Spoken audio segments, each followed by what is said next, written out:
All right, now we're going to focus on America's finest city. This is the greatest city on the planet. The #1 producer in real estate, Chad Dannecker, joins us in studio. Been a while since we've had you on the show, man. Good to have you here. Thanks, Craig. That's your hood right behind you. That is. The greatest skyline in Stacey Pennington. So you're the urban planner for Maker's Quarter. Yes. Pretty cool deal. So start us off. So you're obviously navigating a lot down there. How's the real estate game? Real estate's amazing. Downtown's firing on all cylinders. I mean, we're seeing more development downtown than any other section of the county, which is a pretty powerful place to be. So year over year, 7% gains in residential real estate down there. Who's buying? Empty nesters and millennials. Those are the two big segments buying downtown right now. So Empty nesters and millennials. Isn't that funny? That's what makes San Diego so cool. The city of San Diego is that you'll have women pushing babies' strollers for exercise, and then you'll have people that are retired that just don't want to deal with the yard work and all of that. It's just a fascinating city. It's all developing the right way. Tell us about everything you do. So you got some cool stuff going on for that big shop behind us. Yes. So tell us about it. So I'm the urban planner for Maker's Quarter. It's a 6-block neighborhood within the Upper East Village, surrounded by City College, Broadway, F&G Street, about 14th Street, and the freeway, more or less, is the quadrant. The vision for Maker's Quarter is truly one that's very bold and kind of shaped by the mega region, right? So ultimately, it will be 2.5 million square feet of mixed-use development, and it will include 1 million square feet of office. So when you say Maker's Quarter, I'm going to ask a dumb question, and you probably know the answer to this, but there's East Village. Is Maker's Quarter like the name of the area we're talking about here? Yes. Okay. So it's the name of the neighborhood within East Village. East Village is giant. It's the largest neighborhood by far within there's like downtown. East Village, Seaport, the Marina District. So I'm just trying to understand and help our audience understand. So when we're talking about Maker's Quarter, it's a portion of East Village. When you think of East Village right now, most people think of right around the ballpark. Yeah. So East Village, like Stacey says, is the largest neighborhood downtown. Like triple the size, almost quadruple the size of Little Italy. So what'll happen is from the market south, they'll end up segregating it into East Village South, and then you'll get another Upper East Village will be market north. And that's going to take on its entirely own personalization. Like it's going to have its entirely own personality. It's going to be completely different than what you're seeing at the ballpark. And this is by far the biggest project.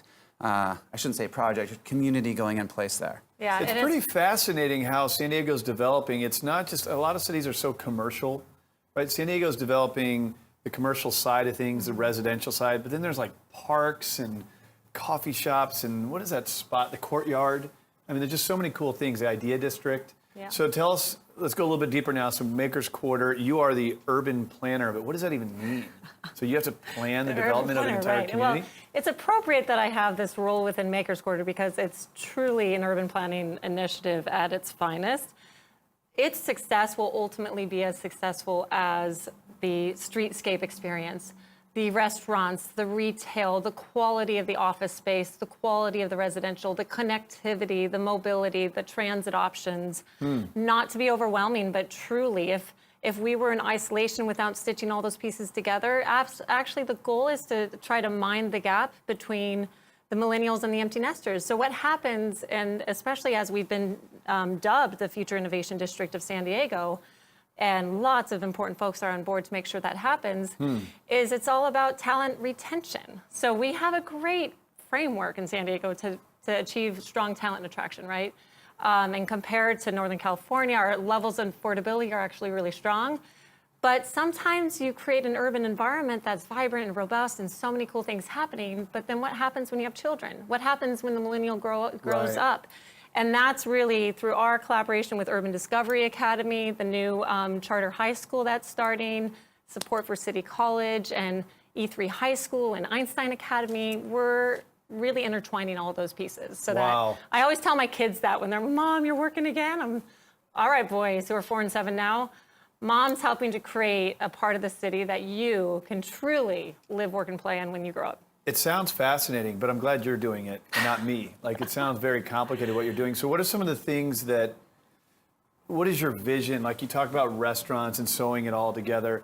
What kind of restaurants, right? Sure, We got this craft brew scene. I've heard you say, I think you used the word innovation, so I'm thinking tech, right? So if you could describe the culture of this part. Well, our mantra is creative culture, collaborative community. And that's really to the point that it's not a typical project. We've put community first. So we've started. We're 3 years into engaging over 100,000 people in shaping this neighborhood through things like Silo and Smarts Farm, an incredible community garden operated by Humane Smarts. And so that really is helping to inform the future. It's not just a bunch of us kind of sitting around in a high-rise, drawing something up and dropping it on the neighborhood and calling it a day.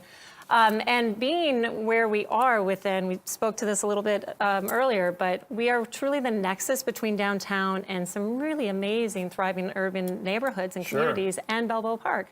And that is a huge opportunity, but it's a burden to get it right. And if we don't engage in the arts and the culture and the vibrancy of those neighborhoods to pull it in and create an area that actually stitches these nodes together, then in the long term, it probably won't be a huge success. So we're getting out of, about to start construction on a huge, amazing anchor, Punch Bowl Social, which will be a 20,000 square foot breakfast, lunch, and dinner, amazing venue. It will open up about late summer next year. Wow. And it's in the old Coliseum, the old Federal Athletic Boxing Arena that Archie Moore used to box in. That is cool. It's so that's just one little nugget of what we're doing. No, it sounds amazing. If I'm going to put you on the spot here, let's go on a journey.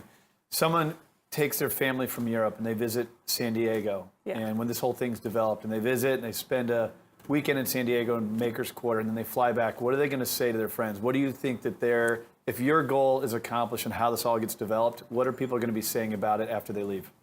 Our family visited a community, a neighborhood, an innovation district that got it right. It's not just one or the other. They figured out how to combine and stitch together all those different threads. We had fun. My kids played.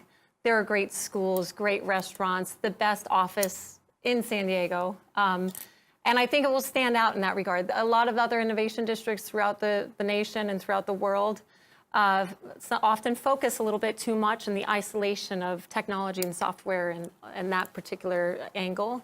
And we're trying to kind of crack the nut and shift the paradigm from that traditional approach to actually to be thriving and truly sustainable. You've got to intertwine it all. Wow. So I hope it stands apart. What do you think it does for the real estate market? Well, I think one of the things that is important to mention is you've got the largest park that's going to be in downtown San Diego as part of it. So you got a 41-acre park that I think a lot of people, even from the San Diego region, are going to want to go visit. And that's It's like our Central Park? Yeah. Yeah, it's going to be pretty amazing. So there's a lot of things going on there. And as far as the real estate market downtown, I mean, the area just gets better and better. I mean, there's development all over downtown. If you drive by, you can't help but notice cranes sticking up into the sky everywhere.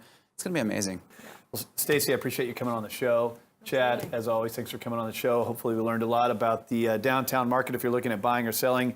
Chad is the best in the business, great guy to connect with. And how can people learn more about what you have going on? Is there a website we can go to? Sure, makersquarter.com or Facebook, Twitter, Instagram. And there's actually a newsletter, an email that you can sign up for to keep up to speed with everything that's going on because it's lots happening. Very cool. Well, thanks for all your efforts. Look forward to seeing how it all unfolds. And how long? We're under construction with 3 of the 6 blocks right now, and we're just about to get going with our first office building, which is a call to action to anyone who believes in this vision to let us know and step up and join that. So build out will be 5 to 8 years. Cool. Well, visit them online if you want to weigh in. All right, more of the American Dream coming up next.